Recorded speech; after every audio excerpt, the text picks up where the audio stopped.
ਭਾਈ ਉਹਨਾਂ ਨੇ ਚੁੱਕੀ ਲਾਈ ਮੈਂ ਤਾਂ ਉਧਰੋਂ ਇੱਧਰ ਆਇਆ ਵਾ ਸਿਵਲ ਗੱਡੀ 'ਚ ਵੀ ਬੰਦੇ ਤੇ ਫਿਰਦੇ ਤੇ ਜੇ ਬਚ ਗਏ ਕੋਈ ਗੱਲ ਨਹੀਂ ਸੋਚ ਲਾਓ ਮੈਂ ਸਾਰੇ ਕੰਮ ਕਰ ਰਿਹਾ ਛੁੱਟੀ ਕਰੇ ਆਏ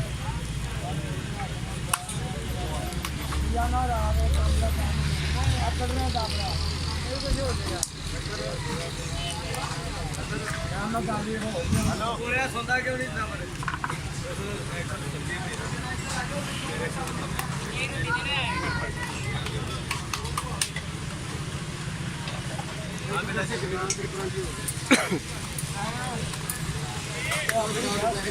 दो परांठे आलू वाले पैसे कटे वीरे दे